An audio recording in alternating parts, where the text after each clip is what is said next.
जय गुरु जी, संगत जी, गुरु जी के श्री चरणों में कोटि-कोटि प्रणाम।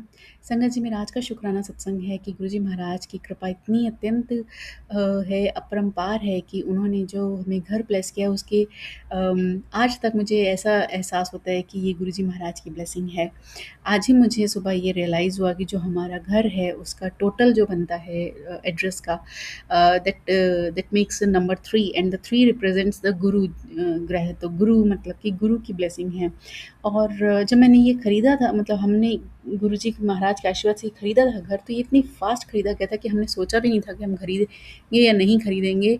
और बस काम पॉजिटिव डायरेक्शन में बनता गया और हमने खरीद लिया। और ऑल्दो हमारे पास इतना बजट भी नहीं था, बट स्टिल ये मालिक की कृपा ही थी कि हम खरीद पाए इसको। और यही नहीं, इसके एड्रेस में 7 नंबर की भी ब्लेसिंग है गुरु जी महाराज की, और ये सब मुझे धीरे-धीरे समय-समय पर रिवील हुआ है। मतलब सोचिए आप, घर मैंने पहले ले लिया 1 डेढ़ साल से, बट ये 7 नंबर की ब्लेसिंग है, इसका टोटल 3 है। ये मुझे टोटल 3 तो अभी करीब 1 आज ही आई थिंक आज ही मुझे रियलाइज़ हुआ। और लेकिन 7 नंबर की ब्लेसिंग मुझे 4-6 महीने पहले रियलाइज़ हुआ था कि अरे! इसमें तो गुरु जी महाराज का ब्लेसिंग है। और अदरवाइज़ तो मेरे को ऐसा लगता था, मतलब कि मैं आभास से कहती थी कि ये मालिक की ब्लेसिंग है, क्योंकि मालिक ने पहले ही मैसेज देना शुरू किया था कि मैंने तुझे घर ब्लेस किया। तो उसके बाद हमने घर खरीदा, तो मैं उस हिसाब से कहती थी कि टेलीपैथिकली मालिक मालिक ने मुझे बताया। But now he is validating like कि ये ऐसा है। और इसके अलावा जैसे बीच में थोड़ा हम फाइनेंशियली थोड़ा क्रंच में थे, तो मतलब थोड़ा-सा घर लेने के बाद मतलब ऑफ़ कोर्स आप इतनी बड़ी इन्वेस्टमेंट करते हो तो थोड़ा टाइट हो जाते हो थोड़े समय के लिए। तो हम टाइट थे, तो मेरे को ये लगता था कि हमने जल्दी में डिसीज़न ले लिया है, और हम ना इतने पैसे में तो और भी अच्छा घर ले सकते थे, सुंदर ले सकते थे और भी बड़ा ले सकते थे, ऐसा करके मैं सोचती थी। तो मेरे पास सत्संग आता है और उसमें वो कहते हैं गुरुजी महाराज, लोग आंटी को, एक ओल्ड संगत आंटी होती है, उनको बताते हैं कि लोग अपने घर को छोड़ के दूसरे बड़े बंगलों में चले जाते हैं, और ये नहीं देख सोचते कि, मतलब ये पंजाबी में बोल रहे थे मालिक, मैं हिंदी में बोल रही हूँ, मैं बोल नहीं पाऊँगी इसलिए। तो मालिक बताते हैं कि ये नहीं सोचते लोग कि उस घर में जो छोटा घर था उसमें इतनी ब्लेसिंग्स थी कि आपको उसने बड़े घर में लाया।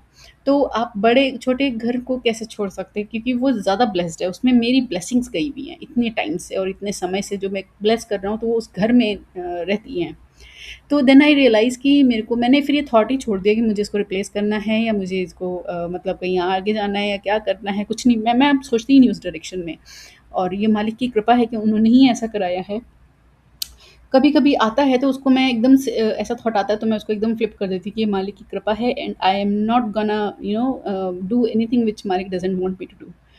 तो यही है कि मालिक एज़ एंड व्हेन अपनी कृपा को एक बार वैलिडेट कराते रहते हैं, और उससे एक ना ट्रस्ट और ज़्यादा गहरा-सा होता जाता है कि हर पल मालिक हमारे साथ हैं। हमारे छोटे से छोटे और बड़े से बड़े डिसीज़न में है, और जो डिसीज़न हमने ऐसे ही ले लिए, और मतलब हमें लगता है हमने लिए, लेकिन वो हमने नहीं लिए, वो हमसे दिलवाए गए, हमसे करवाया गया वो कार्य। तो शुक्राना मालिक, हर तरह से आपका अनंतम शुक्राना। और बस शुक्राना भी मतलब बस हमसे बोल पाते हैं कितना, मतलब करने के इतने जन्मों-जन्म लग जाएँगे तब भी हम उसका आपका शुक्राना जो कर नहीं पाएँगे। तो शुक्राना मालिक अपने श्री चरणों से सदा जुड़े रखिएगा, अपनी कृपा सदा हम सब पर बनाए रखिएगा। जय गुरु जी, शुक्राना गुरु जी।